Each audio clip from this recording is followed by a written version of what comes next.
limu ñi nga xamante ne nii ñoo yore doomu jàngoro te waa kër docteur di leen toppatoo ñoo ëpp ñi nga xam ne nii wér nañu te ay fan ci ginnaaw rek limu ñi wér ñoo daan ëpp ñi nekk ci kër docteur kon loolu jar nay bàyyi xel te jar naa tiit yokk ci nag li ñuy waxtaanee fan yi yëpp cas communautaire yi jaaxal ñëpp jaaxal waa kër docteur ndax nee nañu benn cas communautaire rek mun naa ubbale dëkk bi rawatina nag tey ay juróom fukk ak lu teg ci ay cas communautaire la ñuy am ba pare nag mu law daanaka ci réew mi yëpp diiwaan yu ko amul woon sax jàngoro ji feeñ na fa ñu war koo bàyyi xel du ñu tàyyi ci leneen fàttali ni jàngoro ji li ciy musal nit ku ne mënal na ko boppam muy set wàññi yitte yu bari yi dox bu bari bi yitte yi ku ci am juróom nga boole ko muy benn nga dox ko dem toogaat sa kër loolu la waa kër docteur digle te ku ko def yàlla mën na laa musal di nga bokk ci ñiy nettali ji ëllëg ne lii de xewoon na fi ci jamono waaye loolu yëpp sutura la sant yàlla ñuy am mbégte nag bés bu ñu fi ñëwee dañu fiy woo ñu ko yeeyoo ci jàngat bi nga xam ne nii moom la ñuy bëgg a def tey dañoo delloowaat yëf yi waa kër docteur du sax ñi nga xam ne nii ñoom ñoo yor yëf yi ŋànk ko waaye dafa ci am ñoo xam ne xëy na am nañu ci cër danañ leen laaj tey ndax gis nañ ci seen bopp am déet gis seen bopp bi mooy est-ce que dugal nañ leen est-ce que woo nañu leen est-ce que boole nañu leen waaye it jàngoro ji xëy na am na lu mu leen yàqal ci seen liggéey ñoom muy médecin privé yi yore clinique yi te di taxawu askan wi fu mu mën di doon ndax wér-gi-yaram du wàllu hôpital rek clinique privée yi tey xëy na am nañu gàllankoor comme entreprise lañu xëy na am nañu gàllankoor ndax ñoom sóoraale neen sax ci plan de résilience économique programme de résilience économique et sociale bi ñu ne moom la ñuy taxawoo entreprise yi ndax docteur kat bu wootee wàllu foofu nga xam ne wér-gu-yaram tumuranke na fa ñoo am mbégte di fi dalal ñaar ñoo xam ne ci kër docteur la ñuy yëngatu sama càmmoñ docteur Mouhamadou Sow di pharmacien di directeur général Teranga Pharma SA dinañ ci ñëw xuus ci ndax Teranga Pharma SA peut-être que dinañ ci jàngat lu bari ci njariñ lu mu mënoon amal réew mi waaye ñu ciy waaj a suux ñu ciy waaj a xuus di xam naka la ñuy taxawoo docteur Mouhamadou Sow ngay jàngale ci wàllu institut du médicament ci université Cheikh Anta Diop dalal jàmm. jërëjëf Abdoulaye di la nuyu di la remercier ci invitation bi di rafetlu jotaay bi ak di kontaan aussi partager avec mon frère ami docteur Fallou Sam avec qui donc depuis l'université donc on a dirigé donc la fac de médecine mais également l'université donc aujourd'hui bu ñu nekkaatee devant la scène ce n'est pas une surprise c'est une continuité ça signifie que vraiment comme on dit le talent est entretenu mais également di profito ci plateau bi pour baalu ak Sénégalais ci Ramadan bi leen baal ak te ñaan suñu borom bi ñu woor ci jàmm ak salaam te corona bi gaaw fay jóge docteur Mouhamadou Sow di directeur général Teranga Pharma di pharmacien sax xam na sama lañ ci sax ndax Serigne Falilou Sam di manager polyclinique Louis Pasteur bu Rufisque di it secrétaire général association des cliniques privées bu Sénégal moom ci boppam di membre conseil national de l'ordre des médecins ndomb baat yooyu yëpp la fiy toogee sañ nga cee wuyoo Fallou dalal jàmm sëñ Fallou dalal jàmm. Abdoulaye maa ngi lay ziar di la nuyu di ziar aussi nuyu sama ami et frère Mamadou Sow comme ni mu ko waxee on a été à l'université ensemble on a eu à diriger quand même l'amicale des étudiants de la faculté de médecine pharmacie odontostomatologie de Dakar. balaa ñoo tàmbale ñu ndokkale sénégalais yi di leen ñaanal weeru kooru jàmm yàlla defal ñu dugg ci ak bismillahi rahmaani rahim génn ci ak alhamdulilahi rabbil alamin di la sant aussi di sant TFM ci thème bi nga xam opportunité bi nga xam ne jox nañu ko ñu mën a wane suñu taxawaay ci li nga xam ne moo dal Sénégal te dal àdduna bi yëpp. Fallou xam nga sañu ñoo wax ci coronavirus bi sax te fàttaliwuñu ni cas bu njëkk bi Sénégal le 2 mars. ci clinique privée la ñu ko détecté. te loolu lu fi nekk la donc xëy na am ngeen ci wàll am ngeen ci cër ba tey jii ci stratégie nationale bi waaye balaa ñuy ñëw ci loolu sax situation fi mu toll nii tey ñu ne juróom benn téeméeri ak fukk ak ñeent doomu jàngoro ji dugg nañu leen ñetti téeméer ak fanweer ñoo nekk ci kër docteur ñu leen di toppatoo limu ñi yor doomu jàngoro ji ñoo ëpp tey limu ñiy wér est-ce que doy na njàqare yéen ñi nga xam ne yéen a nekk ci wàllu kër docteur. waaw doy na njàqare bu wér parce que xam nga tey fi ñu toll ni mooy feebar bi jox na benn jéego am na benn victoire bu ndaw bu mu am ci suñu stratégie de lutte te loolu il faut mooy wane ne il faut ñu defaraat taxawaay yi ci fànn bu nekk parce que feebar bi ci boppam feebar bu bees la xam nga feebar bi dañuy wax ne zoonose la zoonose mooy feebar boo xam ne daan dal ay mala jékki-jékki dal ay nit nag li dal mala su ko dalee rek sëq na ak mala wala yegg na ak mala foo xam ne waru foon yegg te ay études wane nañ ne tey li des si suñu dund ci at yi di ñëw yu bëri feebar yi dañ koy bokk ak mala yi mais coronavirus bi nag li ci doy waar mooy day soppeeku saa su ne lu bees dafay génn xam nga ba muy doog a tàmbali dañoo wax feebaru xëtër la woon feebar maanaam feebaru dënn xam ne dafay fatt nit ba lor ko léegi bi ñu demee ba fan yi yëpp ñu xool ne ndekete yoo c'est une maladie systémique mooy feebar la ba nga xam ne bàyyiwul dara mën naa jóge ci wànneen ba ci weewu tànk lépp mën na koo attaqué nu ne mën na koo ñëwee te nu mu ñëwee rek day indi ay jéye yoo xam ne tey bu fekkee ne nit ki toll na ba cas yi grave trop daf naa professeur Kane wax na ko fi ci ay jotaay yu bari bu ñu fa yeggee li muy laaj ci outil matériel maanaam logistique bi dafay métti logistique matériel bi dafay métti logistique bi nga xam ne ay médecins lay doon ay infirmiers lay doon ay aides-soignants lay doon pour ñu taxaw malade dafay métti te Sénégal amul doole boobu donc nit ñi il faut ñu jël seeni responsabilité état bi nag il faut mu teg autorité mooy jéem a gën a yokk nu ñuy waxat ci surveillance bi parce que cas communautaire yi nga fi bëri dañu jógee dëkk dawal dugg dëkk jaar ci àll bi nit ñi dëgër nañ bopp xëy na nag bon c'est vrai que nit ki boo xamul lu mu toogee ak taxawaay mënoo ko juger mais dañuy jéem a xool rek constater li ci am constat bi mooy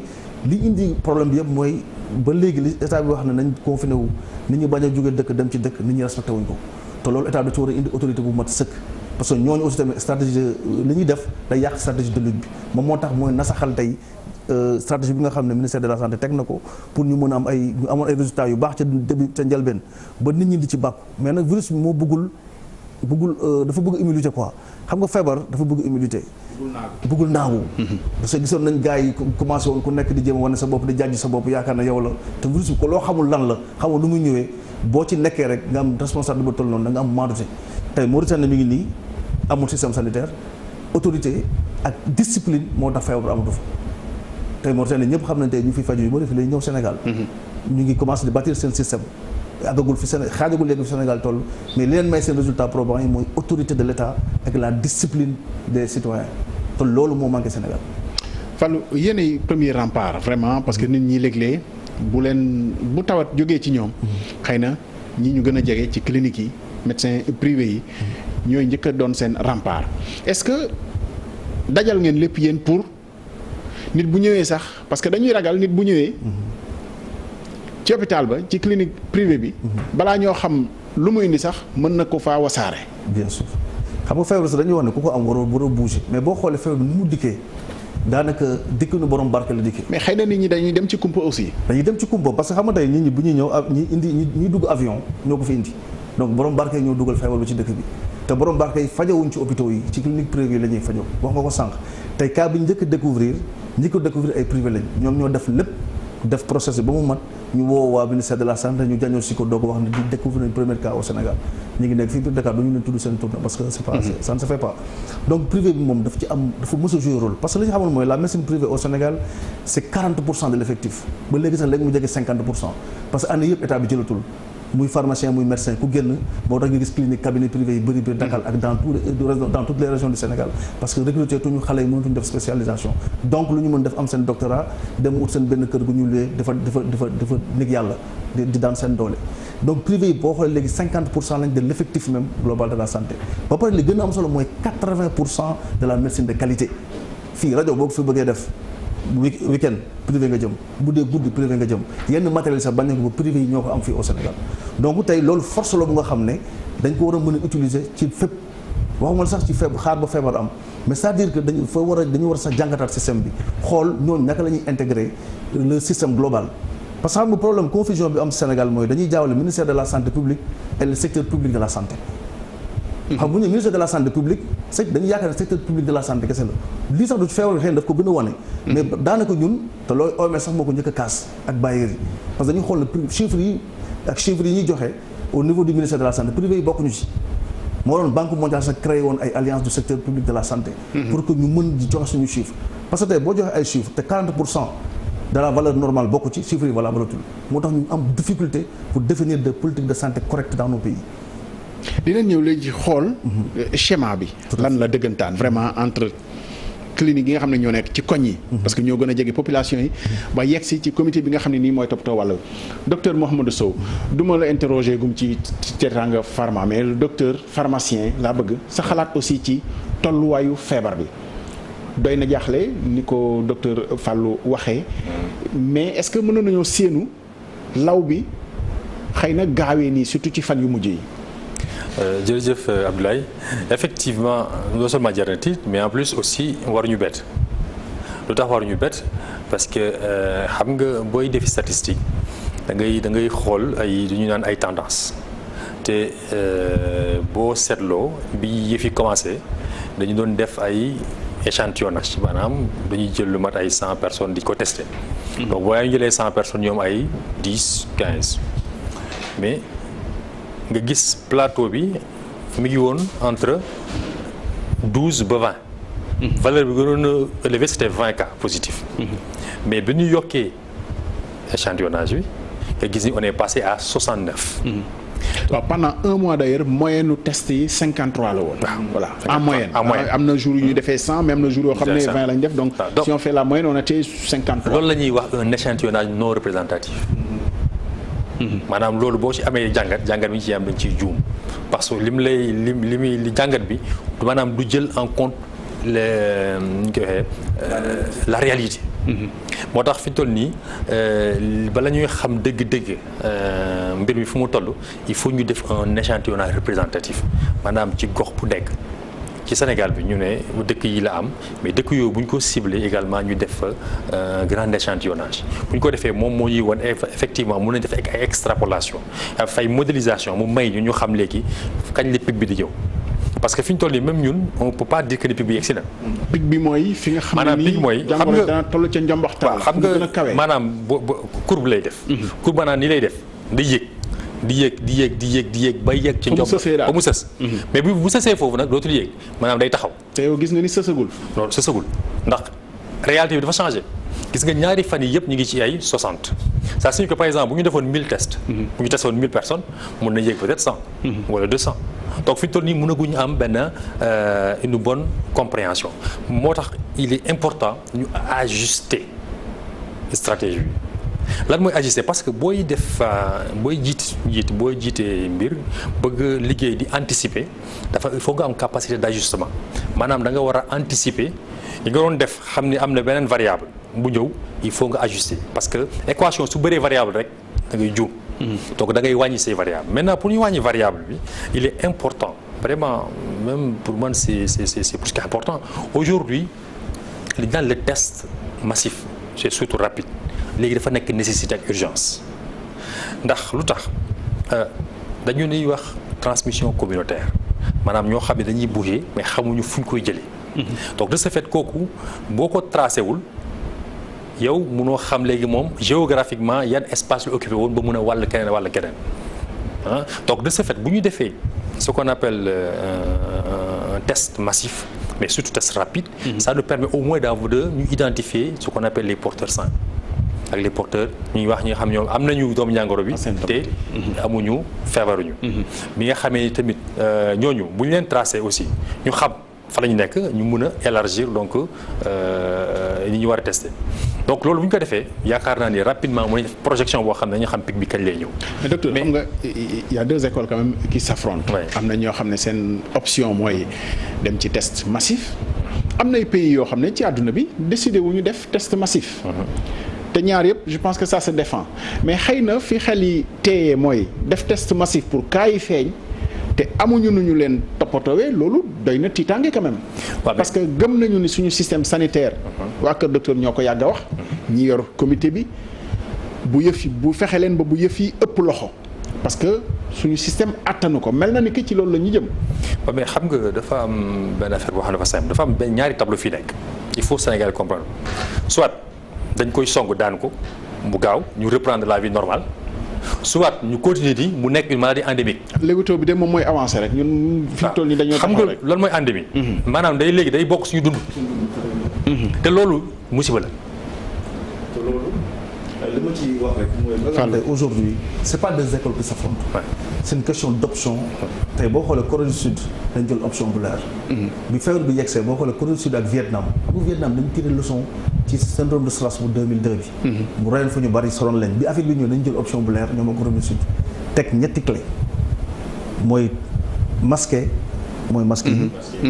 testé tracé mooy les cas communautaires ou non communautaires bien avec le terme communautaire même. Les gens il y a certains qui sont pas d'accord et traiter les malades. C'est vrai que Sénégal rek la ñuy dégg. vraiment cas communautaire. cas communautaire au Sénégal loolu c'est notre terminologie peut-être ñoom ñi koy wax ñoo ci am jeexital bi mais tey man ñu bëri woon nañu ma di ma demander à travers le monde qu'est-ce que c'est qu'un cas communautaire que ça soit les Ivoiriens ou bien les Belges.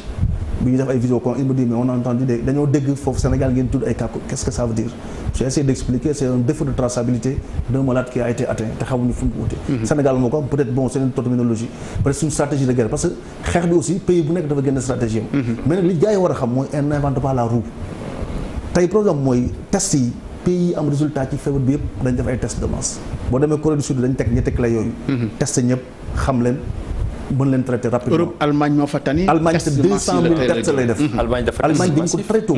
ils font 200 000 tests par jour. En France ils sont à 5 000 tests par jour ñun ñu ngi doon lam-laamee entre 100 des fois 200 temps yi ñu commencé tests yi gën na yokk. mais docteur foog nga leeral c'est-à-dire def test massif. risque bi mooy enfin c'est même pas un risque. liñ ciy jublu mooy teel a gis ñi amee feebar bi yëpp. waaw ci situation Sénégal. bu ñu gisee li mu ñu am feebar bi bari. mën na nekk. parce que bu ñu koy def loolu sax moo wane test yi plus ñuy gën a def test yu bari plus nit ñi di gën a feeñ. bu ñu demee ba lim bi takku est-ce que du loolu lañ ciy ragal finalement. damay laaj docteur Sow entre le Covid-19 ak paludisme ban mooy gën a rey ak ban moo gën a garaaw. aujourd'hui c'est le palu qui tue plus. palu moo gën a tue. te Sénégal dëgg la ma wax sànq Vietnam dañu am benn expérience trace. mais palu du wàllante comme ni bi di wàllante. waaw mais létalité xam nga létalité mooy lan. voilà maanaam lii rey. xam nga am na benn waaye bu doon foo nee na moom confinement moo ko gënal confini. maanaam confini mooy ñu suul la. xam nga bu la rey too fi di lijjanti àdduna. parce que tey aujourd'hui gis nga boo xoolee stratégie boobu pourquoi test massif aujourd'hui mu imposé wu. ak surtout également avec la prévention. mooy distanciation bi ñuy wax mais surtout masque yi. parce que boo amee confinement individuel ñu takk suñu masque heureusement sénégalais surtout Dakar ñu ngi commencé jël habitude bi c'est très bien il faut ñu féliciter Dakar waaye ak sénégalais mais bu ñu defee masque yi déjà mu am bonne protection mais nag mu nekk masque yoo xam ne masque yu. yi génn day moom. waaw parce que y a du tout et n'importe quoi. bëgguma def publicité ñu ngi def Teranga Pharma bu ma Teranga Pharma mais ñun au moins dañu jël décision def masque yoo xam ne dafa respecter normes françaises et sénégalaises. masque yooyu parce que masque bi li am ci dëkk bi xam nga mooy problème. qualité tissu bi moo am solo déjà ndaxte bu ki nga xam ni moom moo feebar. docteur ñu wax ba pare. c'est-à-dire masque bi. njariñ li bëgg naa ñu def démonstration bi c'est-à-dire masque bi. njariñ bi lan la bu ma takkee masque ma takk masque nga commenté ko. c'est-à-dire bu ma takkee masque bi. qu'est-ce que ça permet et qu'est-ce que ça ne permet pas. bu ma takkee masque bi man xam nga su may wax su ma yàbbee du dem. dina des ci tissu bi. waaw def naa pour loolu la. pour loolu mu téye lii génn yëpp. est-ce que mun naa empêcher nit keneen ki nga xam ne ni mooy wax. li mu yàbbi mu ñëw ci man maanaam su mu gémmiñ ak yooyu mu ñëw ci tissu bi. loolu mooy njëriñu norme bi loolu la nga masque bi nga takk nii. maanaam yow mi sa bopp da ngay génne xam nga ci biir lay des. am loo xam ne da nga koy recevoir ci kaw lay nekk. maintenant léegi sa masque ba xam moom mën na filtrer wala mënut a filtrer maanaam ba xam doomu jàngoro bi dina jàll. wala bu soit de l'intérieur mu génn. doomu jàngoro wax nañ nit sew na. 3 micromètres la waaw mais loolu xaj na ci nii ci. waaw moom la moo tax ma ne la si xam nga dañuy def Teranga Pharma dañuy dem ñu jël tissu yi am Sénégal. ñuy dem yóbbu ko laboratoire ñu xool microdonge maanaam ba xam ñaata micromètre la. ba xool ba xam. yow boo tislee gouttelette bi ànd ak doomu jàngoro bi ba xam dina jàll wala du jàll. maanaam tissu yi ñu xool Sénégal bi ñu ko xoolee ba càmbar ko dañu ne tissu yi ñoom ñoo mun a xañ doomu jàngoro bi génn. mais ci tissu yooyu am na polyester am na coton am na polycoton mais dafa am beneen affaire bu ci am dañ naan tey masque pour bu baax. il faut booy respirer ngelaw li di jàll sinon da nga waroo fatt léegi nag. su dee yow sa tissu bi nga yore ëpp na 3 micromètres virus bi day jàll maanaam mun na dem ci keneen. docteur yaa ngi sophistiqué l'affaire bi nag. loolu sophistiqué loolu dafa am solo xam nga parce que nit ñu bëri ñi dañuy takk bes. donc masque Lagos yi moom. masque Lagos yi. da ngay waar bàyyi gaa yi ñu takk rek. non mais non parce que non xam nga aussi dañu war a wax dëgg nit ñi. bien sûr ndax bu dee nit ki dafa. mais ñi wax ni waa effectivement norme agence sénégalaise de normalisation bi mu validé. bu weex bi la c'est dommage que aw ma ko fii parce que am nañ ko en réserve. loolu aussi dafa am benn nuance bu am. association sénégalaise de normalisation moom du valider masque moom day valider norme lay valider. norme bi moom la ñu wax. ba pare ensuite mu def certification. ñu def modélisation bi jox ko ñi koy. jox ko ñi nga xam ne ñu koy defar léegi yow boo defaree. il faut yow li nga defar mu respecter. mu certifié ko. mu respecter ñaari dafa war a respecter ñaari conditions. sinon masque bi amul njëriñ. benn bi mooy li ñuy wax respirabilité maanaam yow da nga ciy noyyi te doo fatt. masque yi nag li ñu gis lu bari da ngay gis ni takk masque am sax du mën a noyyi léeg-léeg sax mu. waaw léeg-léeg sax mu xëcc ko wàccee ko. waaw boobu dox pour noyyi. beneen mooy doomu jàngoro warul dugg warul génn ñaar yooyu bu matul. mais doomu jàngoro xaj na ci tissu bi ni mu mel nii nga xam ne fii presque. doo gis boo ko defoon sa bët doo gis ni ci kanam. monsieur Abdoulaye Cissé. dama lay wax lu leer te Sénégal dañ koo dégg mu leer seen bopp. parce que foog mu leer quand même. dama lay wax rek dama lay wax mën a xam ndax xam nga li ñu song. masque bi dama lay jox gis nga masque bi. xaaral ma leeral rek parce que baax na ñu xam ndax masque yi nga xam ne ñu ngi koy jël. ndax am na njariñ wala amul njariñ parce que bu amul njariñ baax na ñu teel a wax nit ñi nii yi ñu ngi ci erreur ñëpp. ci xeetu masque yi laa wax. parce que sol masque moom ñëpp d'accord nañ ci àdduna bi tey. ni sol masque moom baax na. mais nag bàyyee nit ñi. léeg-léeg sax nit jël laxasaayam laxasu ci. fekk peut-être bu ci doomu jàngoro nekkee fa mu koy teg. c'est ça du lu muy raxas. loolu problème la. moo tax may la xam nga ñun ci pharmacien yi surtout Teranga Pharma du publicité mais dañu. docteur bàyyi Teranga Pharma léegi dañu ci ñëw sànq. ci parce que dama lay wax ñëw ci wàllu pharmacie micronage bi. ndax bi ñu toogee ñu ne dafa am problème masque Sénégal. donc ñun pharmacien Sénégal dañu ne mais ñun problème boobu ñun la posé wu ñun ñoo war a andi tontu bi. donc bi ñu nee war nañu war a tontu bi donc dañu xool léegi Sénégal jumtuwaay yi fi am ndax parce que dafa affaire souveraineté la léegi. bien sûr ñu xool li nga xam ne am na fi jumtukaay nan lañu koy defaree ba am masque boo xam ne day protégé donc bu ñu xoolee ñu ne léegi doomu jàngoro bi. tisli bi maanaam gouttelette bi. moom 3 micromètres la. moom noonu la day 3 micromètres donc léegi masque bi boo ko bëgg bi ngay am pour mu baax il faut moom mu néew 3 micromètres. bu ko néewul masque bi du baax. ci misaal 3 micromètres moom. 3 micromètres nag moom bët mënu koo gis. d'accord bët mënu koo gis. donc du sax lu bët mën a gis. bët mënu koo gis microscope lañ koy gisee. waaw léegi nag bi nga xamee yóbbu nañu tissu yi gis nañ tissu boo ko defee même ñaar am na tissu yoo xam ne boo ko defee ñaar yi nga tegale ko ñaar dina ko téye mais tissu bi ñu ko wëree Dakaaru fii gisuñ ko après ñu léegi boo ko ci defee ñett nag moom wóor na ni moom da koy téye. dana mujj diis de. waaw dina diis mais après nag foofu wala am solo parce que di nga am masque boo xam ne coton lay doon ba nga xam ne yow di ci mun noyyi normalement ba pare yi nga xam aussi boo defar masque da nga war a sóor yeneen ñaari yëf mooy maanaam ñi nga xam ne dañoo ay maladie allergique. surtout parce que boo amee comme yenn kii boo amee yu am leede yooyu. mun na yëngal seen allergie. bien sûr waaye comme les asthmatiques mais tamit nga xool ñi nga xam ne dañu dëkk ci fi am tàngoor. xam nga boo demee Fouta sama mbokk yi foofu wala Kolda wala Tamba foofu ay 40 degré la. boo foo solo polyester day tëjee tàngoor bi. su boobaa kon nit ki day naan li daf may sonal. am lu xaw mel ni nylon daal. voilà donc dafay am solo dafay am solo. Sénégalais bu ñuy jënd masque ñu jënd masque boo xam ne da leen di protéger. maintenant fu ñu ko mën a jëlee effectivement bientôt ci pharmacie dina am ay masque tissu yoo xam ne dañu ko mën a fóot mais fóot boo xam ne du fete. parce que Sénégal boo nee fóot dañu naan fete nga. docteur bu fex fóotu machine à laver de. parce que non yooyu moom pour yéen la boo doon xam loo koy fóotee. déedéet pour ñoom seen fàllu noo koy fóotee da ngay jël masque bi. xooj ko ci ndoxu saabu. ndoxu saabu rek la boo amee eau de javel. boo ko defee nga xooj ko ci pendant 5 minutes génne après weer jël sa passé fer à passer nga passé ko normal la. loolu moo lay may nga solaat ko nga xam ne di ko mën te comptabiliser te masque nag kenn du ko sol ñaari fan tegale. kaw da ngay gis koo xam ne danaan la non man damay nag ñaari fan fóot maanaam masque bi ça dépend tam ci tissu bi warul weesu fukki waxtu ak ñaar nga sol te après da nga ko war a décontaminer. non te li ñuy wax nii. c'est tellement sérieux que baax nañu taxaw ci. parce que masque bi lay war a protéger li mu lay protéger mooy mu ngi téye doomu jàngoro bi. mën na koo téye de l'extérieur. ci bi nga xam ne nii nit moo la koy jox. donc loolu xam nga lu nekk la. masque bi mën na téye doomu jàngoro bi nga xam ne boo nekkee ak nit. mu wax jëmale ci yow doomu jàngoro ji ñëw masque bi côté extérieur mën na koo téye donc foofu aussi c'est souillé mun nañoo wax noonu. waaw donc foofu aussi xam nga loxo waratu ko mën a laal. ce qu'il faut dire mais duggul si yow. c'est-à-dire waaw d'accord mais dama ne foofu su souillé. waaw xam nga su ko loxo laalee. mel na ni. jël nga am nga doomu jàngoro. donc il faut revenir sur les foog ñu bàyyi ko xel. xam nga match bi aussi du première stratégie de lutte bi. il faut le savoir. il faut pas qu'on se ñu concentre ci masque bi parce que du première stratégie bi. première stratégie bi ñuy njëkk a def mooy contact. masque bi méthode barrière la bokk.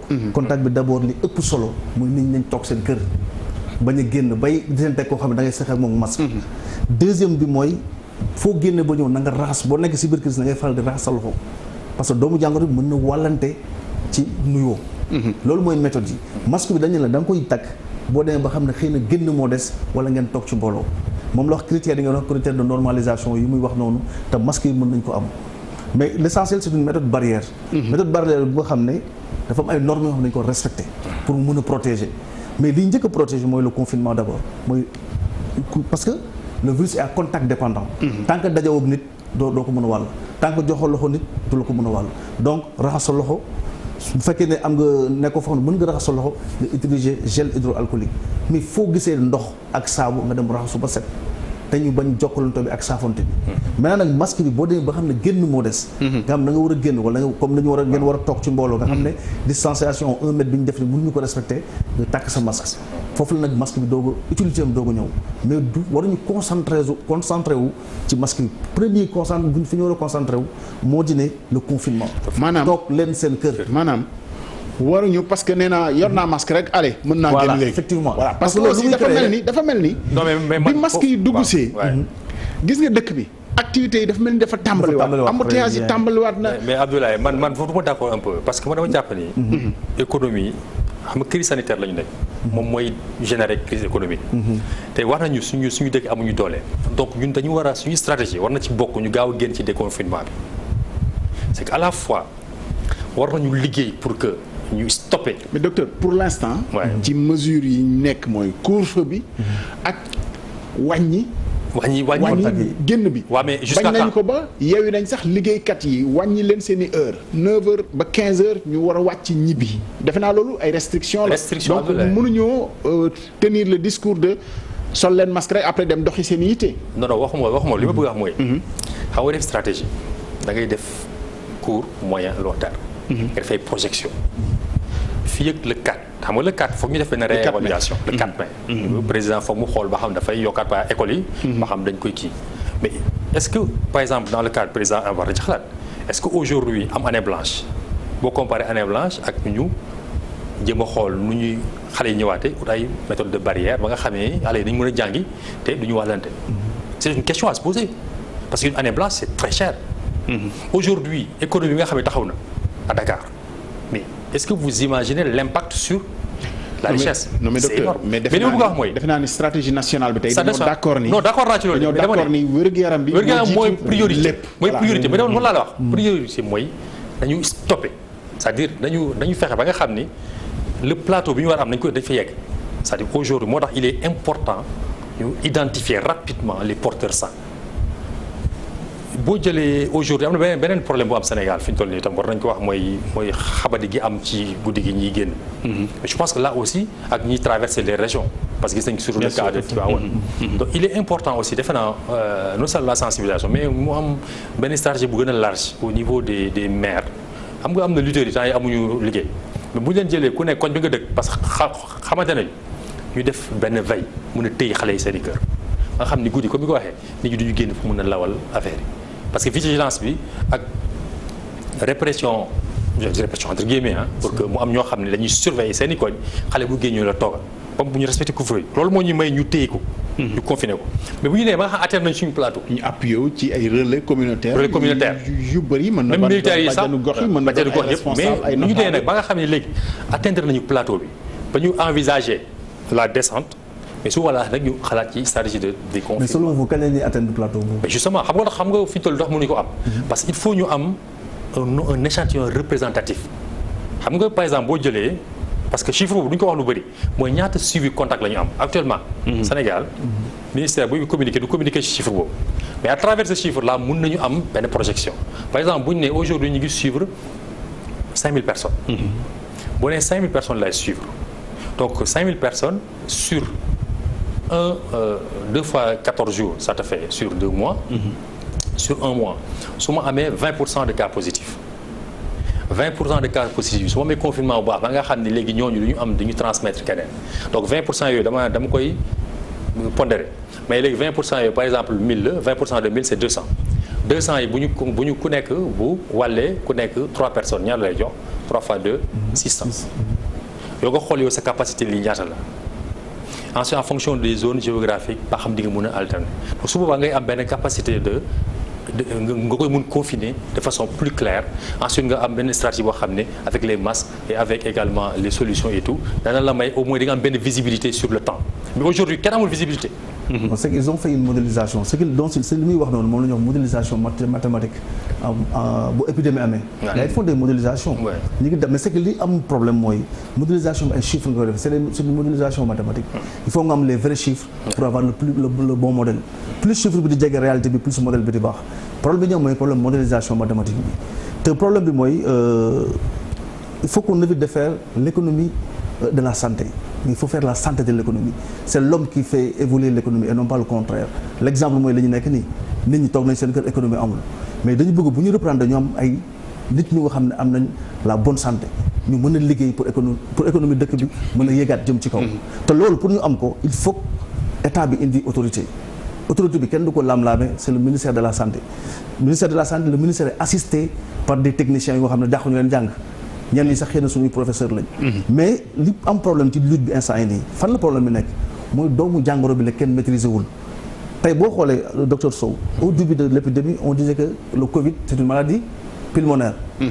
Alors que semaine passée tout a été faux on sait que maintenant le Covid est une maladie systémique nekkatul parce que léegi modèle bi ministère santé joxoon ne kuy soj sa pour baat di metti nga am fièvre di am ay ñandaxit Covid la tey borom biir yu daw yu sax Covid lañ parce que la maladie a changé a muté léegi on est passé d'une maladie considérée bu ñu jàppoon ne maladie pulmonaire la mu nekk léegi maladie systémique il faut ñu changer stratégie boobu nekkatul léegi nit ku sa biir di metti sax nga am sa yaram tàng comme ni ñu def palu bi moo tax ma ne il faut ñuy jël ci suñu expérience sànq avant nga ma dagg c'est-à-dire yi Sénégal dafa capitaliser expérience bu mag ci paludisme te utiliser wuñ ko tey da ngay dem hôpital boobu munti dem ak foo mun nekk ba njarmeew Kulikoro boo yegg si am na ñuy wax test TDR dañuy bënn sa loxo tegal ko ci benn affaire daan ne kat est-ce que am na doomu jàngoro bi wala laalante wala moom ñu gérer ko moo gën a compliqué Covid bi le problème mooy bu ñu changé stratégie d'abord le modèle paludisme yi am na ci clinique yi am na fépp léegi le problème mooy il faut ñu démocratiser test yi problème bi foofu nekk mais docteur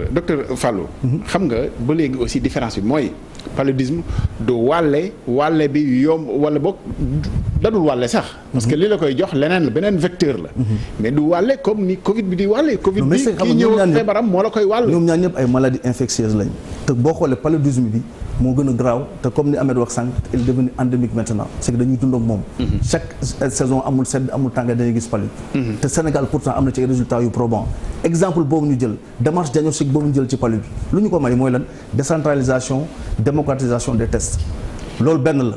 loolu lu ma indi Fallou li nga wax nii dafa dalul sama xel. boo ma lu ci dal sa xel expliqué ko c'est-à-dire pour ñu dund ak. Covid bii nga xam ne ñun dañ ko sax seexlu far. non léegi nag pour ñu dàq Covid bi Covid bi kay na fi jóge rek. non Covid bi pour ñu dàq ko il faut que ñu jël ci capitaliser expérience yi ñu capitaliser Sénégal am na expérience ci HIV mooy Sida bi boo xam ne àdduna yëpp naw nañ ko ñoo gën a baatu ñoo gën a néewle. mais docteur yooyu yëpp ba léegi. fi mu bëgg rek nga taxaw ci. c'est-à-dire wàllin bi mooy problème bi. non xam nga wàllin bi boo xoolee tamit feebar la rek boo xam ne xam nga feebar sax. ñu am ko wuti kër docteur. mais kër docteur bañ na ko ba ne la bul ñëw. xam nga loolu aussi ci déggin. effectivement dafa doy waar. mais xam nga fi ñu war a taxaw aussi seetlu mooy le Covid boo xoolee doomu jàngoro bi Covid 19 bi létalité mooy li docteur Sow doon wax li muy rey 3% la palu ñaata lay rey. Donc c'est une maladie boo xam ne mais c'est pas une maladie qui est très létale comme ay Ebola wala palu nu mu mel. Donc aussi il faut ñu expliquer Sénégalais yi il faut que ñi nga xam ne tey ñoo nekk ci kaw nekk ci communauté bi di gérer ñu xool ne mbir yi changé na ci 2 semaines yi. mais est-ce que du incertitude bi fii ci Sénégal. mu ngi aaju ci limu cas yu grave yi nga xam ne ni bareegul. loolu yàlla mu ñu ko te xëy na loolu moo tax système yi gën a dëgër ci wàllu santé daanu. bi ñu débordé. mais loolu lu ko waral Ablaye mooy c'est-à-dire boo xoolee loolu c'est le médiane de l'âge baal ma expliquer ko foofu c'est-à-dire foofu c'est le médiane de l'âge tey boo xoolee tey boo demee en Europe dans les pays donc ñu fi xam dee yu bari yi dañoo màgget yàgg nañ dégg non at bokkul moo tax ci il faut que ci di nga ma meer sa foofu ma waxaale tuuti ci ñuy kaas ñu tijji jàkka yi ci danger tijji jàkka yi foofu la problème bi nekk parce que boo xoolee Europe médiane âge bi dafay nekk entre 40 ans dem 90 ans ñu suñu médiane de l'âge boo xoolee peut-être entre 20 ans 19 ans 20 ans ba 35 ans la on est un pays jeune alors que feebar bi wax naa leen li muy rey 3% lay rey te moom c'est pas un tueur né melul comme par exemple ay Ebola nga xam ne ku mu dal 90% da ngay dee fii ñu bëri sax peut-être ñu am nañ ko wér te xamuñu ko ñu bëri am nañ ko peut-être wér xamuñu ko peut-être mais si ñi mu gën a bon mooy mag ñi ak mag ñi nga xam ne dañoo mag ba pare ànd ak feebar boo xoolee tey ñi fi dee yëpp Sénégal 7 morts yi ñu am yëpp ëppal nañ 65 ans jëm kaw te ñooñu ñoo dugg ci biir jàkka yi xëy na chance bi ñu am mooy li état bi teel a xam affaire bi daal ne nañ gaaw tëj jàkka yi nañ gaaw tëj église yi parce que jàkka boo fa demee 90% ñi fay nekk mag lañ imam bi mag lañ kenn loolu bu ñu ko teeloon def xëy na lii loolu moo tax nañ ci sant gouvernement bi moo tax toujours il anticipe sur des choses yoo xam ñun duñu ko mën maîtriser moo tax il faut gars yi bàyyi émotion bi xool na tam ñi leen di diriger ay sénégalais lañ peut-être ay patriotes lañ yàlla dogal ñu nekk ci kanam peut-être ñi nga waxtaan ñi nga jël ay décisions yoo xam ne am na yoo xam ne mën nañ ci waxaat te dañ ci war a waxaat sax mooy yoon test dépistage bi test yi war nañ ci waxaat mais y a des stratégies yoo xam ne franchement il faut féliciter le gouvernement d'avoir pris ces mesures te loolu waruñu nangu sax ay pression am ñu naan dañuy jéem a tijji waa jàkka yi wala yu demee noonu parce que bis bu ñu ko tijjee cas yu grave yi ngay dégg da ngay gis par 10 te gis nga professeur Kane wax na ko ne on a que 18 litres de réa fonctionnels à l'hôpital de Fann dans les régions on n'en parle pas Ziguinchor amul feneen amul donc ñooñu tey bu ñu amee rush bu ñu amee 10 malades de Covid grave par jour on va regarder les gens mourir te duñu leen mën faj donc loolu mooy li nga xam ne il faut ñu wax ko te peut-être expérience bi ñu am nañ ko jëriñoo c'est-à-dire tey tests yi dafa jaadu ñu démocratiser ko les privés dañu leen dugal ci stratégie de lutte bi il faut que gars yi bàyyi seen esprit fermé de fonctionnaires d'administrateurs yi ñuy am en disant que nous on est le ministère de la santé publique il confond le ministère de la santé publique et le secteur public de la santé. mais privé yooyu sax ñu wax ci parce que waxtu waa ngi dem. ñu dugg ci c'est-à-dire ci stratégie bi tey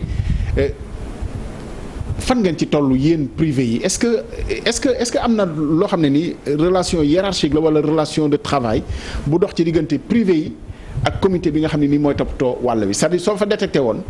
est-ce que teg nañ process boo xam ne fa ngay jaar ba yegg ci ñoom. amul benn process am na lu ñu warloog yow. warloog ñun dara c'est-à-dire que li ñu warloog Sénégal lambda bi moom la ñu warloog privé yi man par exemple dans mon cabinet ou bien dans sa pharmacie boo gisee tey malade boo xam ne lu nga koy wax yaay woote. ñu naan la est-ce que bopp baa ngi metti est-ce que yaram bi tàng na est-ce que des fois nga wax suñu la non yow bokkoo ci affaire bi alors que tey gis nañ ci ay cas yoo xam ne des diabétiques yoo xam ne Covid positif lañ amuñu fièvre ñu leen dem leen toog ba finalement ñu rendre compte ne Covid la mujj doon. donc le problème mooy y a pas une bonne coordination te loolu mooy problème bi gis nga dëkk bu bëggee dox du am ñetti système du am ñaari système benn système lay am benn sénégalais ñu xool ne kii parce que tey am na problème yow tey les maladies les plus graves privés yi ñoo koy découvrir fii ñoo am jumtukaay yu ko mën découvrir délai de diagnostic ñun ñoo ko am donc tey lu mel ni du am parce que tey quand tu as un gros problème ñun lu ñu jàngal stratégie boobu boo amee problème bu mag a mag a mag da nga koy séddale problème yu ndaw a ndaw a ndaw ba léegi nag lii mënoo ko lijjanti man da nga koy saucissonné. ci mbir mi lan ngeen ci mën loo xam ne nii tey joxuñu leen sañ-sañ bi. lépp lañ mën lépp lu ñuy def mën nañu. c'est-à-dire test yi nga xam ne nii wax nañu ni test yi Institut Pasteur la fin. IRSF loolu nag mooy problème bi. parce que laboratoire fii am na fi yoo xam ne nii. mën nañu test yi. xam nga su ma nee test rapide. test boo xam ne ça te prend 15 minutes. kooku mën ko jaay ci pharmacie. waaw léegi lu tax ñu ne test bi compliqué wala boog dafa compliqué wala dañ ko sophistiqué ba.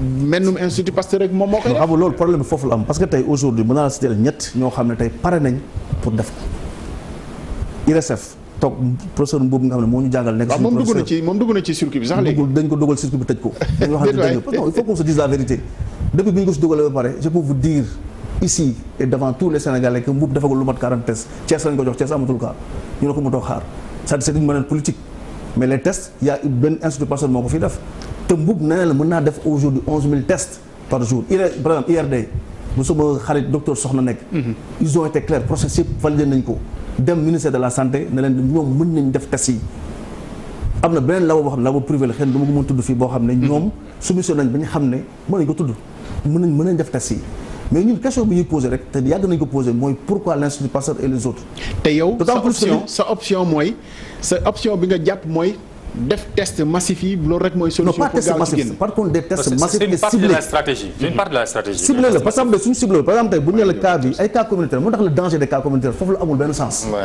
cas la feebar amul communautaire amul benn signification gars yi sax ñu koy saboté tey bu ñu nee la cas bi am na tey aujourd'hui à Guédiawaye ou bien à Rufisque benn cas la mi ngi si benn quartier.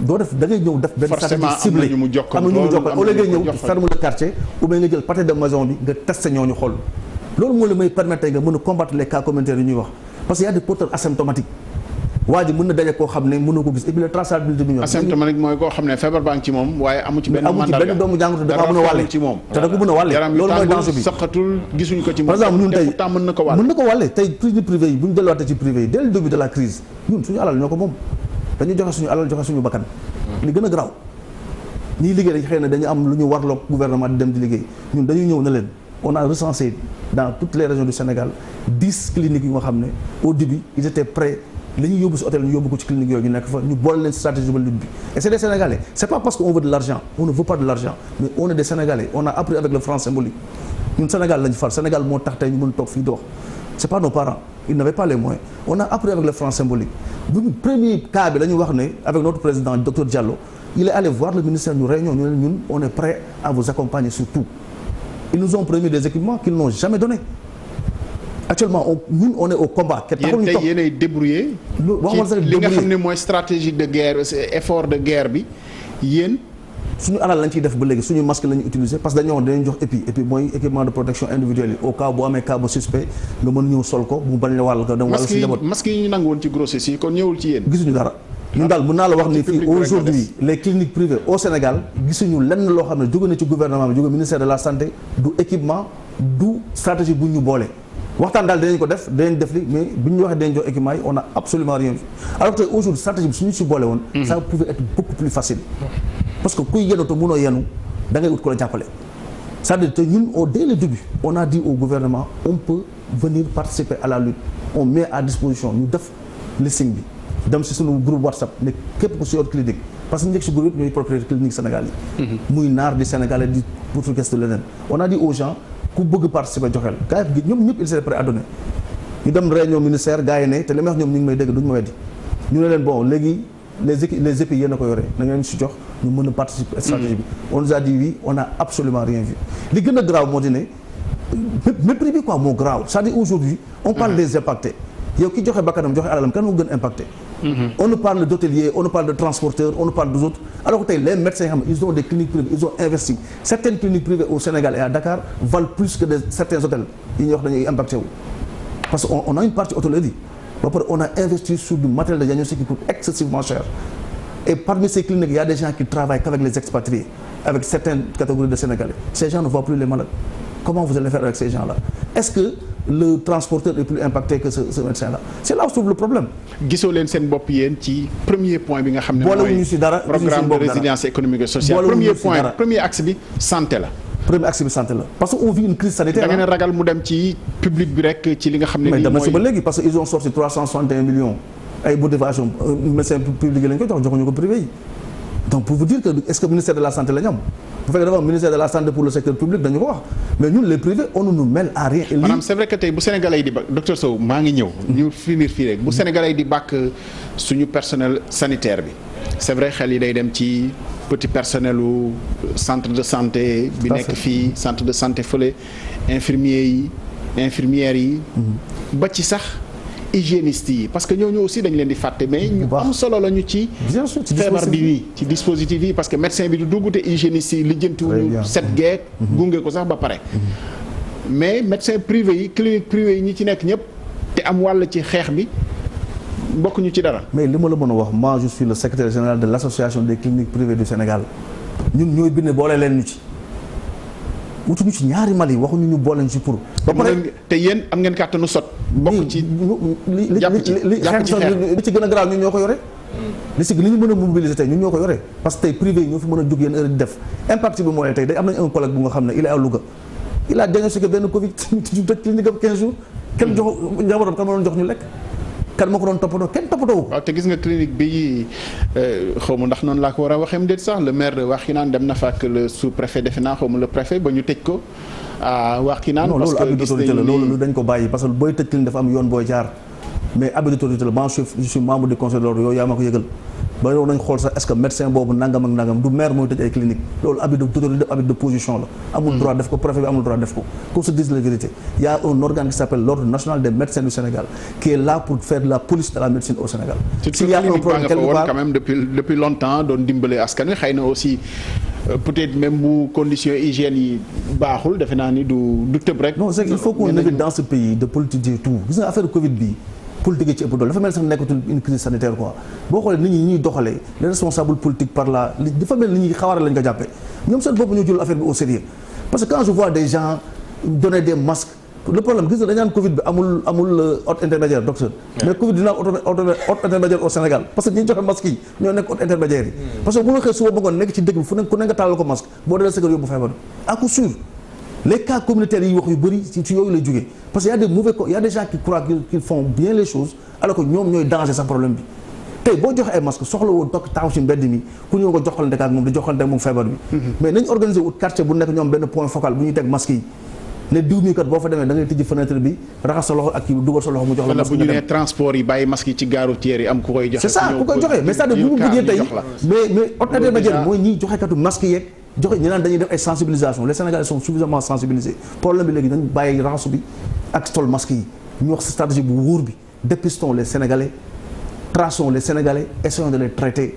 et mettons tous les Sénégalais ñi nga xam ne am nañ possibilité ak capacité pour gérer cette crise là ñu boole leen ci ñu bañ ci indi ak xeej ak seen parce que problème bi question de sécurité nationale la tey ñëpp am nañ ci wàll amul kenn koo ci boddi rek journalisme bi comme nañ communication daf ci am wàll ñu xoolaat aussi tamit di yeesalaat bagage yi léegi li ñuy wax télé par 10 heures xale yi sax léegi dañu ko mokkal par cœur bu fils là da ngay toog bu waa ji commencé mu commencé tari peut-être chiffre yi lay jub mais xam na lu ñuy wax alors que cette maladie là commence à mu ngi muter mi ngi changer yaa ngi doon wax tey ku soj nañ la dem Covid la tey ñu ne la buri bi daw sax mën a nekk Covid tànk buy métti mën a nekk Covid wànneen mën a nekk Covid pour naan kii mën a nopp yi métti mën a nekk Covid donc yow ba léegi yaa ngi si benn stratégie boobu depuis 2 mois yaa ngi koy déroulé alors que la maladie change mais yow changé wu sa position il faut que ñoom stratégie boo xam ne dañuy topp feebar bi dañ koy topp ba mu sës xool fu mu yem ñu jël stratégie yi am adapté ko ci stratégie bi suñ ko deful duñu mën a am benn résultat bu probant. Mouhamadou Sow considération ci li nga xam ne nii docteur Fallou Samb wax na ko et puis ñu ñëw ci côté garab yeeg li nga xam ne kumpala aussi parce que feebar garab lañ koy fajee wax nañu ci chloroquine wax nañ ci lu bari jàppoon nañ ni sax taux wér yi nga xam ne ni doon nañu ko am ci fan yi ñu génn dafa tombé woon ak cycle faj bu njëkk bi ci chloroquine bi jeex malheureusement bon xëy na am na ngànt dee yi taxar naa sa waaye yokku na léeg-léeg ñu gis ay cas yu grave ñu ay considération générale d'abord ci li Fallou wax et puis ñu ñëw ci garab yi. waaw ci considération générale li mu wax mooy damay dëggal parce que. mais dafa mel ni ñaar dafa opposé wu ci seen gis-gis. bi nga xam ne moom gis na ko. jàpp ni def méthode bu maanaam bu dëgër. ñu confiner feebar bi ci diir bu gàtt génn ci mais yow sa option mooy xëy na ñu bañ a tënk lépp. xaw a woyofal wala c'est pas ça d'accord xaw a bañ a confiner nit ñi pour activité yu continuer voilà non c'est pas ça c'est li ma wax c'est une stratégie globale boo global mooy da ngay am vision aujourd'hui pic bi par exemple bon bu nekkee fin juin man pic bi boo ko waxee rek sama fit bi ne rës mais il faut après pic parce que pic bi bu yegg seegul moom ak li fi nekk nii ma bëgg wax nii c'est-à-dire dafa am loo xam wartul am mooy maladie bi warul endémique maanaam waruñu toog di dund ak maladie bi man loolu laa bëgg ñu koy cher malade bi kay bëgguñu moo wéttali ñu wax dëgg waaw maintenant li am solo dëgg comme ni ko waxee foofu damay d'accord ak moom il faut être ferme sur vraiment le confinement bon là vraiment je suis on est ferme mais par contre dama ne aussi nañu xalaat déconfinement parce que ñun dëkk bu amuñu koom-koom bi dëgërul yëf yi mënul continuer comme ça il faut que donc ñu jël même si ça va coûter X milliards mais qu'on teste les gens et que rapidement ñu identifier et puis ñu songo feebar bi dans les quartiers les plus ce qu'on appelle les clusters ñu fekk leen fa ñu fekk ko fa daan ko parce que virus bi mu ñu jiitu xam nga koo xam ne yow da nga koy dàq problème mooy léegi yow da ngay fexe ba moom distance bi mu yokk parce que ñu toll nii moom moo ñu raw ngi daw ñu dañ koy topp. léegi dañu fekk nañu fexe ba dañ ko dab mais bu ko dab ci yoon mu jël da nga koy wër ndomb. wër ndomb mooy lan mooy confinement bi avec la plus grande fermeté. avec état d'urgence bi ak distanciation sociale yi distance bi masque yi tout. mais également répression bi nga xam ni ku normal su ñuy traverser les frontières bon là je suis vraiment c'est clair. mais je dis également nañu préparer également benn stratégie de déconfinement pour que l'économie reprenne. Vraiment je veux que ça soit clair. et leneen li mu wax aussi c'est important par rapport au privé. Moi je vous dis je suis également membre de l'ordre des pharmaciens du Sénégal. Donc nous avons la majorité des pharmaciens sont dans le privé. Aujourd'hui ils ferment à 19h. Donc c'est une perte sèche. Ils sont frappés par ce Covid-là. mais wala wuñu leen ci benn résilience. yaakaaroon ni résilience bi dina. non résilience moom ruusul moom. wax fa dëgg yàlla chiffre d'affaires wàññeeku na résilience bi ruus te rax ci dolli c'est des sujets à risque. mais docteur chiffre d'affaires bi kay bu dee nit ñi ñoo feebar pour kay. non du loolu garaawul wala. nit ñaa ngi feebar de. loolu dafa am impact. problème mooy. xam nga nit ki boo xamee léegi. parce que feebar yi moom dafa mel ni Covid bi dafa nëbb feebar c'est-à-dire ki doon liggéey 8 heures de temps. da ngay liggéey 4 heures de temps c'est-à-dire que donc son pouvoir d'achat a baissé. donc kuréel gi boobu la muy dem pharmacie. extrême urgence moo ko fa yóbbu. donc ça veut dire que donc le pharmacien est frappé mais j'aime pas trop parler de ça mais li gën a am solo mooy que il est frappé mais amul benn contrepartie bu mu yëg. amul dara pas mais également pharmacien bi dafa nekk aussi un sujet à risque parce que képp nga xam ni day ñëw pharmacie. moom xamul yaram bi tàng na xamul lu ko daal mais day ñëw pharmacie sama yaram tàng na mu jox paracétamol dañ ma def jox Doliprane mais bu dee Covid bi la les pharmaciens et son équipe. sont exposés. Donc aujourd'hui également les pharmaciens privés dañu leen war a boole également ci système de protection bi. stock yi bi ñuy dindi stock masque yi bàyyiwuñu leen tuuti. non bi ñuy dem ci grossiste yi di récupérer stock masque yi nga xam ne moo fa nekkoon non hydrochloroquine la ñu jël. hydrochloroquine waaw. mais masque yi aussi récupéré nañ ko. PNA centralisé na boo duggee aujourd'hui boo demee pharmacie doo fekk masque. donc pharmacien bi yow moom mooy génn pharmacien dem uti masque pour jox ay éléments pour ñu mun a protéger wu. donc aujourd'hui ni ko waxee système privé dafa bokk ci système de santé bi. donc les pharmaciens du privé ñoom aussi dañu war a booleel benn dotation boo xam ne muy pharmacien ak équipe bi ñu am suffisamment de masques barrières mais également de solutions hydroalcooliques et tout ce qu'il faut pour ñu protéger parce que ñoom ils font partie de la guerre. C'est la première ligne. C'est la première ligne. mais est-ce que dégg-dégg boobu gàttul ci yéen. ci ne nañu xaar ñu jox ñu parce que quand même. heureusement xaar voilà c'est ça. xam nga pharmacien yi nag dafa am leen loo xam dama koy wax après c'est pas pour se glorifier mooy pharmacien mooy profession bi nga xam ne ñoom xaar ñu dara ci état ñoom dañuy jëfal seen bopp bu état ñëwee ñu ànd ak moom mais pharmacien bi la depuis que la profession pharmacienne la xaar ñu dara ci au contraire tey dama lay wax benn affaire dafa am benn affaire bu dañ koy xamul mooy gis nga pharmacien yi dañuy def ci ce qu'on appelle dama doon wax rek démb ma impôt social. merci de ça mais pharmacien yi li ñuy def ci impôt social. mais benn profession defu ci dëkk bi maa la ko wax. wala ci médecin yi. non yaa pare médecin ñoo ci topp après. si non Abdoulaye. si Abdoulaye. pharmacien li muy gis ci nit imam sax gisu ko wala prêtre loolu maa la ko wax c'est que duñ ko wax nag. mais peut-être may na ma wax ko fii mais li pharmacien di def ci impôt social amul même profession ko def maintenant mu ñëwee ci garab ndax li am solo mooy que aujourd'hui hydrochloroquine boobu effectivement moom moo doon faj moom la utiliser ci protocole bi mais loolu lu muy wund mooy ce qu'on appelle la souveraineté pharmaceutique. Parce que aujourd'hui pour ni koy defee fii ci dëkk bi kon duñ ko jéggaani. gis nga ni amoon na benn problème am il a fallu que ñu dem uti yeneen garab pour yi nga xam ne dañu am ay maladies auto-immunes. D'accord docteur maa ngi ñëw léegi dafa am lu ma bëgg a wax Fallou rapidement rek mu c'est des choses qui arrivent on est en direct. mais Fallou ci fi nga doon wax ni ci médecin yi. est-ce que tey parce que bëgg naa xam après dama ko ci bëgg a interroger moom aussi. ci li ñu ne nañu fexe ba ñiy liggéey ñu jàppale leen ñu bañ leen a yewi liggéey loo leen. clinique privée yi est-ce que dogu nañu jàppale président de la République ci wàll boobu wala ñoom it dañoo teel a yëglu ne ñun kat comme activité yi dafa wàññi xëy na am nañ ay contractuels yooyu dinañu wàññi et puis pour wàññi wàllu risque bi nga xam ne moom la ñu ñenn ñi toppee. au contraire xam nga li docteur Sow doon wax sànq. xam nga tey aujourd'hui boo xoolee tey ñun d'abord la médecine comme la pharmacie aussi c'est une science sociale et humanitaire. xam nga ñun tey aujourd'hui man wàññi ma sama personne wàññi ma 70% yi président jox man 100% salaire laa fay. boo demee tey suma clinique dañu ne ñoom ñëpp ils ont reçu 100% de leur salaire te dégguma ci benn clinique moo xam ne ku bokk suñu association on est plus d'une cinquantaine de personnes bu nga xam ne nee na wàññi nañ wala joytu nañ ko bokk ci groupe bi kenn defu ko.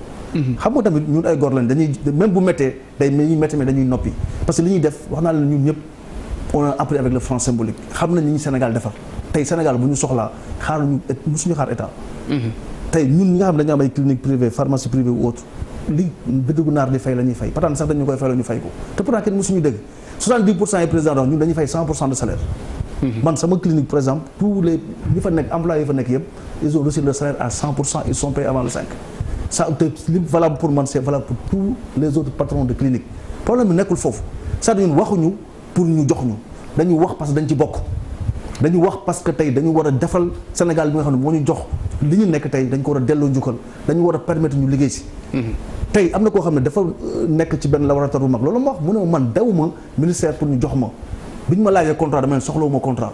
je suis un fonctionnaire dama ci bëgg a barkeelu. dama ci bëgg a barkeelu mooy docteur Soxna bi nekk IRD. nañ ko jox mu def si test yi. la même chose les cliniques privées man ñoo njëkk taxaw ak si gouvernement bi ne leen ñun on est prêt à vous accompagner sur tous les plans impact bi war na dañu impacté wu ñun ñëpp. impact bi mooy dinañ aujourd'hui su méttee impacté forcément pharmacien dafay impacté wu parce que ñun nous sommes les prescripteurs ñun ñooy bindkatu garab yi ñoom ñooy jaaykatu garab yi ñoom ñooy saytu garab yi seen rôle nag du jaay garab. c'est les patrons des médicaments les pharmaciens. oui mais ñoom foofu bëgg naa ñu dox ci parce que docteur Mouhamadou Sow xam nga pharmaciens yi dem nañu ba yaakaar ni sax commerçant wu garab lañ c'est-à-dire boutique la dañuy jël sax léeg-léeg bon c'est une conception ah que finalement mën nañ jël ni rek mu leen di jaayal ci pharmacie bi donc presque commerce garab la. mënuñ Sénégal dafa tollul ci pharmaciens yi ay biologistes lañ ay yeneen ak yeneen ay chercheurs ay yooyu tolluñu ci ñun am. Circuit industriel du médicament fii ci biir réew mi yoo xam ne pharmaciens yi mën nañ ko waxtaanee seen biir bu dul GIE wala consortium wala holding wala nu ngeen ko mën a tuddee ngeen dox ci. merci bon mais damay rectifier vraiment c'est pas des commerçants. non mais perception la c'est une perception la exactement. mais liggéey bi ñuy def macha allah ils sont plus que utiles. d'ailleurs même des fois médecins yi sax ñuy wax Sénégal yu bëri léegi naan su ma demee ci pharmacien mu faj sama soxla avant même c'est ci médecin. Tout à fait. C'est vraiment c'est des agents de santé de très haut niveau et qui font le travail qui font le job. Maintenant nit ñu bëri dañu mbir ni pharmacie dafa bëri pàcc am na pharmacien industriel am na pharmacien chercheur yi ngay wax am na ñu nekk biologie am na ñu nekk officine am na ñoo xam ne également ñi ngi nekk biir hôpital am na pharmacie hospitalière biir hôpitaux bu pharmacie amul hôpital du dox donc mais li ma fi andi surtout li ñuy waxtaane mooy parce que loolu mu gën a am solo. muy boo nee pharmacie mooy garab. mooy garab. pharmacie mooy nitu garab. et garab nag dafa am lu ñuy wax création moom da ngay ñëw nga wut sa garab nga créé ko maanaam nga xalaat ko pendant 10 ans nga am exclusivité bi après boo toogee 10 ans mu nekk générique maanaam beneen industrie bu nekk moo ko def mais pharmacien Sénégal yi nga xam ne comme ñoom du ñu xaar mukk ñu wax leen li ngeen war a def ñoom dañuy jël seen xalaat ak seen xel ak seen xaalis. ne bu ñu xoolee situation Sénégal gis nga souveraineté bi ñu koy wax ñun pharmacien du Sénégal. souveraineté pharmaceutique ëpp na juróomi at.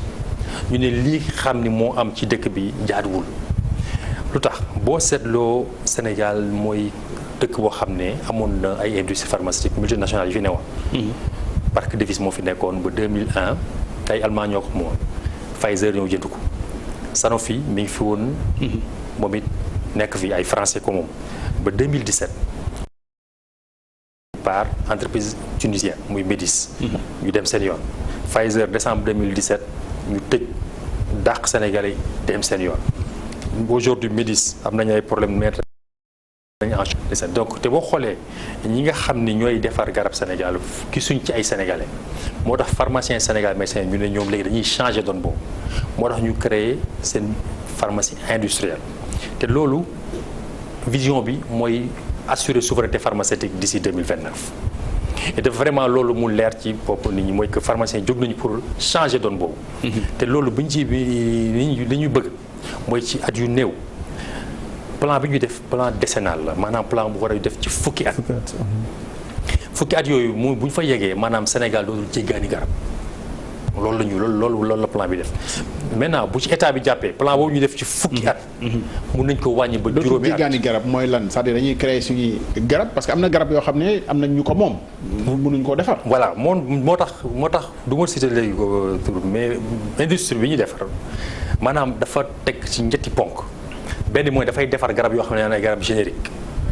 90% des maladies les plus fréquentes au Sénégal il faut ñu defar garab yooyu ñoom fii ak 10 ans ñu ne tey xaalis bi nga xamee ni moom moo war a liggéey ñun dañ ko génne ba pare xaar ñu kenn pharmacien yi génne nañ ko ak yeneen investisseurs sénégalais ma ciy gërëm même monsieur MSN un grand patriote bu ci bokk donc dañuy defar suñu garab générique ensuite ñu ne dañuy defar beneen xeetu garab bu ñuy wax ay phytomédicament xam nga luy phytomédicament maanaam gàncax bi nekk ci kii bi xam nañ pharmacopée bi ñun. xam nañu xob bu nekk écorce bu nekk li muy faj ñu ne léegi loolu. maanaam sukkandiku ci garabu cosaan. ci garabu cosaan comme ni ñu koy waxee. dañuy jël loolu. ak recherche am na universitaire yoo xam ñu ngi ciy liggéey dañ ci liggéey ba ma lay jox exemple boo xam ne boobu moo ci gën a poussé mooy ci bisaab bu xaw. dem nañ ci xuus nañ ci sori boo xam ne fii ak ñeenti at di nga dugg biir pharmacie fekk fa gélule wala comprimé boo xam ne bisaab boo xam ne day wàcce hypertension bu modéré wax bu yéeg de bu modéré ndax études yi soreegul ci hypertension bu yéeg donc ponk bu njëkk bi loolu la ñun dañuy defar ay générique yoo xam ne pour faj sénégalais la ak ay phytomédicament ba nga xam ne garab day wàññeeku beneen ponk bi ci topp mooy bala nga comprendre ponk boobu dama lay wax li am actuellement te loolu lu doy waar la mooy maanaam Afrique Sénégal bokk ci. juste projet boobu. li xew nii moo ko junj wala lu fi nekkoon la. non yéen a ngi ci woon. ñu ngi ci woon. d'accord la preuve aujourd'hui ñun bi ñuy 2017 bi Pfizer dañoo naroon construire suñu usine bi Pfizer daxee Sénégalais yi ba dem. usine bi ñu yore woon état bee ko moom zone franche industrielle la nekk donc état moo ko moom. état bi après APIX moom moo def appel d'offre bi mu defee appel d'offre ñu nag benn entreprise étrangère ñoo léewtoo ba jël ko. te léewtoo bi nag dafa sori de parce que léewtoo nañu ci ay këyit ci ay projet mais waa APIX mënuñu woon taxale dañu woo ñu dañuy def examen oral donc man damaa def examen oral pour gagner nga xam ni kon dañoo xeex pour gagner lu taxaw la donc usine bi ñun jël nañ ko depuis juillet 2017 donc corona kenn waxul wax corona kañ la garab yi génn garab bi corona ñun nous sommes victimes actuellement du corona ndax ñun waroon nañu commencer suñu activité mois de mars bi passé li ko téye maanaam Inde ci boppam nga xam mooy suñu partenaires yi ñoom dañu nekk ci confinement total. matière première yi. waaw ñoom mënuñu fi ñu toll nii ñoom kenn liggéeyul sa dëkk ba donc ñoom bu ñu leen déconfiné rek ñun incha allah nañ commencé suñu liggéey. wax nañu ceeb bi moom tàmbali na Inde. waaw mi ngi noonu. léegi moo tax ma ne léegi damay ñëwaat ci ñaareelu ponk bi pour ñu comprendre li nga xam ni moo am lii pour nga comprendre ko gis nga garab bi yi dugg biir Sénégal ak Afrique. dafa am ay xeetu entreprise yu nekk biir France ñoom ñooy dajale garab yi war a ñëw biir Afrique am na ay temps am na entreprise yu nekk fi Sénégal day defar garab yi jóge Sénégal dem ba France war a ñëwaat Sénégal xam nga loolu amul. mais dafa am luñ ci yokk dafa yokkuñ ci dara. waaye docteur dara lañ ci yokkul ma la ko wax dara. loolu mais docteur loolu est-ce que du wax bu gàtt parce que bu dee garab yi ni ñu ko defaree fii. la fii mën nañ comprendre matière première ñu am transformation yu ñu ci def am yeneen yu ñu ci yokk quand même mu dellu siwaat sous forme de gélule wala sous forme de mais bu dee ni mu jógee fii lay ñëwaatee loolu xel. Abdoulaye Cissé ba léegi man mii pharmacien mënu ma comprendre loolu. depuis indépendance ñu koy dund man dama bëgg ñu expliquer ma loolu mooy lan. te raxasaatuñ ko sax gën ko. déggoo may ne defuñ yokkuñ ci dara ñu yokk ci xorom tuuti wala. ñoom daal dañuy jël dajale yónneewaat waa Afrique loolu la français yi def te foofu nag ñun dañ ciy soxla état bi ndax xeex lañ doon ñun ak français yi. ñun dañu ne liggéey boobu français yi di dajale ñun dañ koy def suñu dëkk bi français yi nag du leen neex. France ban benn bii. mais dañu bëgg rek état bi nag nañ ci jàppale parce que xam naa ni France ñoom ñu ngi leen ci jàppale te dañ ciy lëkkaloog ay entreprises yu nekk biir Sénégal. mais est-ce que gis nga France ci boppam. jàpp ni industrie médicament bi nga xam ne moom ci boppam.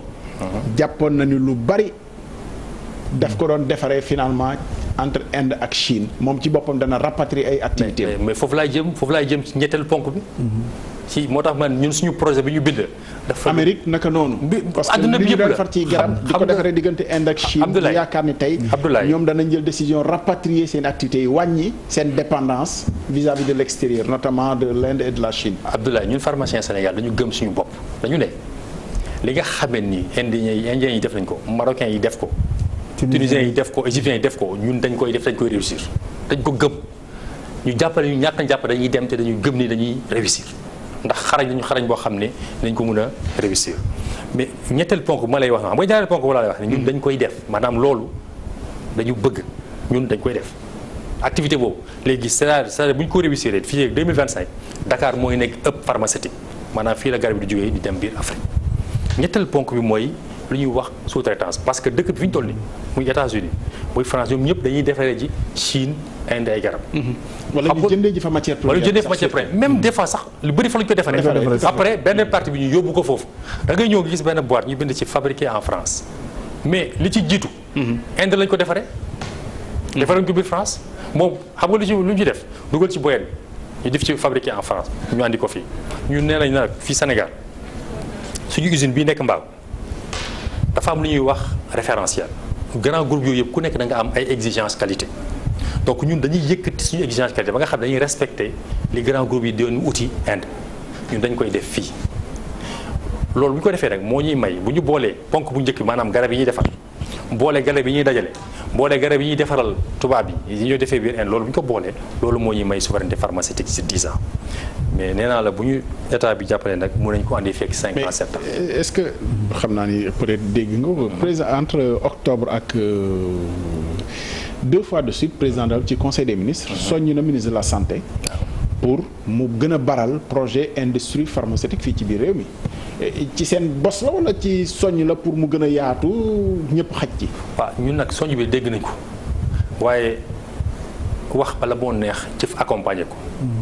fi ñu toll nii ñun si suñu bopp amagul jëf yu wér yu am doole yu njëpp ci jóge ci ñoom ñëw ci ñun ba nga xam ne may na ñu mën a daw yu gaaw dañuy def yëpp si suñu doole suñu xaalis yi ko defee. et les coûts de production. les coûts de production boo jëlee fii Sénégal xam nga dafa am lu ñuy wax ay mesures incitatives. boo jëlee coût de production Sénégal courant kese rek moo jël 20% des charges courant kese suñu courant dafa cher mais dañu am loo xam ne ñun dañu ne bind nañu état bi li mu war a def. pour que industrie pharmaceutique Sénégal li président di wax ñun bind nañ ba pare de lan la war a def ma jox la ci ñetti misaal. bi ci njëkk ñu ne nañuy def ay entreprises défiscalisées parce que Covid bi daf ñu woon ni entreprise industrie pharmaceutique mënul ñàkk ci réew.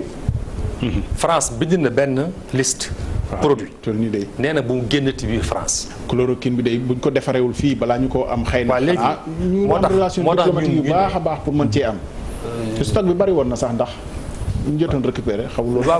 waaw bari na bariwul parce que crise moom stock doo xam parce que day gaaw a dem. mais li nga xam ni moo xam ni moo am solo ci li nga xam ni moom lañu mébét dañu yaakaar ne tamit Covid bi dina may un état un esprit patriotique.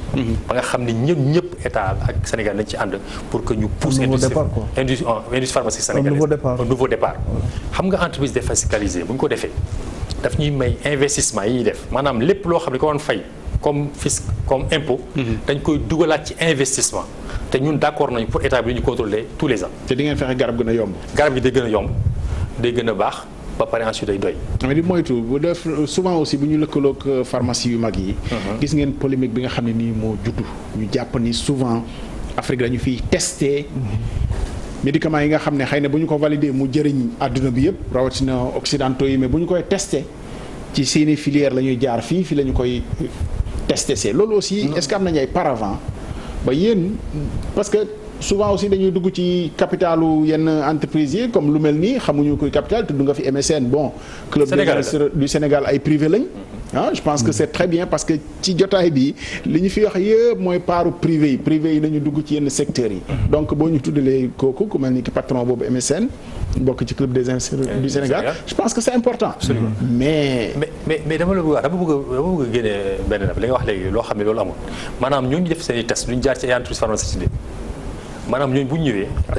xarala fi ñu jaar labo yu mag yi. labo yu mag yi laa bëggoon wax parce que labo yi créé médicament mais non parce que loolu la ñuy tuddee bonne pratique clinique. bonne pratique bi mooy lan maanaam bu may jël samay garab dama koy testé. dama koy testé ci ay mala. mais bu ñu yeggee benn niveau bi dañ ko war a yóbbu ci ay nit bu yeggee ci nit moom la ñuy wax bonne pratique clinique mais boobu hôpital lañ koy defee kenn ko defee ci entreprise pharma donc moom day ñëw signé benn waaw mais moom la wax balaa ñu koy testé ci nit ñi foofu. ñu ne nañ ko testé ji ci nit ñi fii Afrique. waaw loolu nag xaaral moo benn Abdoulaye ñun dañuy war a gëm suñu bopp. ñooñu bu fi ñuy def ñu def ñu neex. dañuy am fulla ak fayda ba nga xam ni. képp ku fi ñëw di bëgg a testé ñu lank. te it doo associé ak ñoom. pour ñu def lu mel noonu. non bu ma nee yow waxuma yow en tant que Mouhamadou Sow mais xam nga ñun mouvance bi jaar ci Sénégal moom la bëgg Abdoulaye maanaam mouvance bi ñu bëgg a andi ñun dañu bëgg a nekk le deuxième champion du Sénégal. xam nga bu koo bëgg a nekk deuxième champion loolu moo lay wan ni yow li la ñor mooy santé sénégalaise.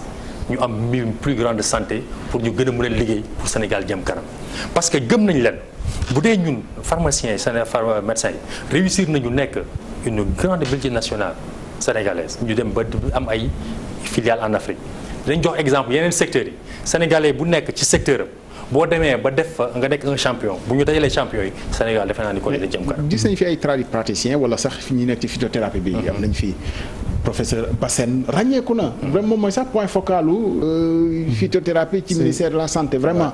am na pexe yoo xam ne wax nañu ko ñoom mel na ni kii bon xawuñu leen a dégg trop am na professeur Sambou ak ñeneen ak ñeneen. non mais xam nga. mais gis nga ko pexe bi jógee Madagascar je pense que c'est bien ñu bàkk panafricanisme mais xëy na am na lu nekkoon fii ci biir mi aussi moo doon nañ ko gën a may doole am déet. Abdallah dama wax léegi may la ci ponk yi nga xam moom la ñuy liggéey dafa lu ñuy wax production phytomédicament. da nga fa cité ñaari tur. mais ñooñu ni ñu koy doxalee. ak ñun ni ñuy doxalee du benn parce que ñun dafa am lu ñuy jàngal biir faculté de médecine et de pharmacie. ñu gërëm également ñi nga xam ne ñoo ñu jox xam-xam. professeurs yi ñu jox xam ñu leen di gërëm leen sant te professeur Bassane boobu bokkoon na ci. maanaam gis nga garab du caaxaan. garab dafa am ay mandarga. te mandarga boobu boo xam ne bu ñu ko saytuwul avant ñu koy jox nit. mun nga ci lor nit.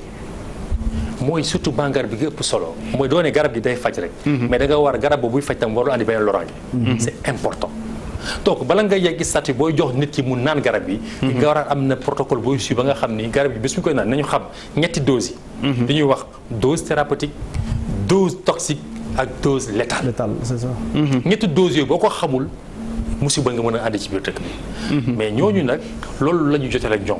ndax am na loo xam ne ala kulli yàlla foog mu am bala ñuy yegg ñu nag comme la ñun dañ leen dimbali.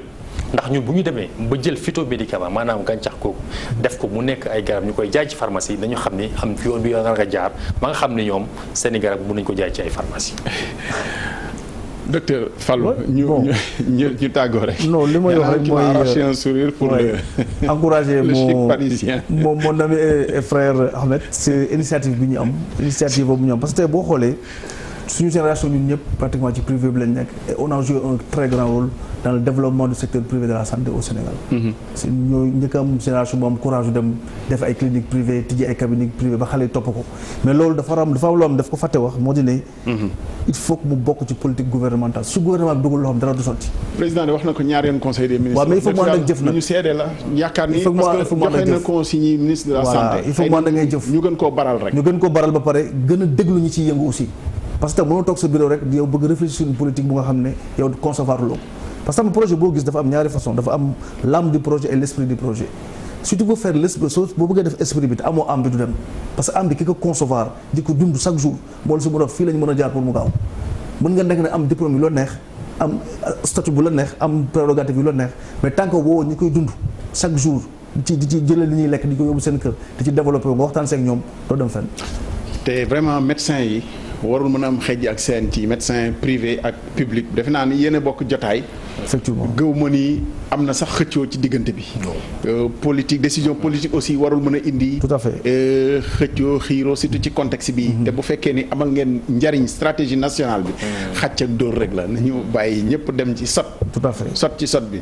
keroog maa ngi fiy kaañoo maire yi nu mu tuddati relais communautaire yi bàjjenu gox yeeg yooyu. ne leen jàppoo leen ci xeex bi parce que communautaire bi mu duggee dañoo yaakaaram ni yéen a ci mën dara mujj nañoo jéngu nag nee nañu ñoom xajuñu ci cas communautaire une semaine maa ngi compter nag voilà mais cas communautaire yi mel na ni jaaxal nañu vraiment en tout cas j'ai été très heureux de vous recevoir ci waxtaan wi gëstu nañu jàngat nañu et fi ñu war a dem aussi ci wàllu wér-gu-yaram am na lu bari loo xam ne am nañ ko ci réew mi jéggaani ko soxlaatuñ ko sax defe naa ni li yëpp bu sottee xëy na di faju ji bitim réew sax peut-être que mën naa ñàkk ëllëg bu dul pour dem di tourisme pour faire du tourisme médical. xëy na mën naa ñàkk ëllëg. mais Sénégal déjà situation bi mu toll nii rek. gis nañu pays yi nekk ci sous-région fi la ñuy faju see donc ça veut dire que am na lu fi nekk aussi. non li fi nekk rek Abdoulaye dogguma la mais tey dama fàtte ñu féliciter les jeunes de l'école polytechnique. gis nga defar nañu respirateur ba pare defar ay gel ba tey li mu si gën a neex tey gis nga robot bu ñu defar. c'est une fierté. defar nañ benn robot boo xam ne assistante infirmière la moo xam ne moom mooy yóbbul malade yi ñu confiné lekk di leen jox ay garab di jël seen température mu nekk presque technologie mu nga xam ne. président war na leen recevoir parce que loolu la ñuy dooleel doomu réew. loolu bu fekkoon usine yekkal ma bi sotti woon kon xam nga tey dinañ ko docteur Mamadou Sow maa ngi lay gërëm. vraiment ñu ngi lay gërëm Abdoulaye gërëm également waa kër gi yëpp di ñaan jàmm Sénégal que corona gaaw fi jógee activité bi reprendre. mais également di lancer vraiment un appel vraiment que le président de la République.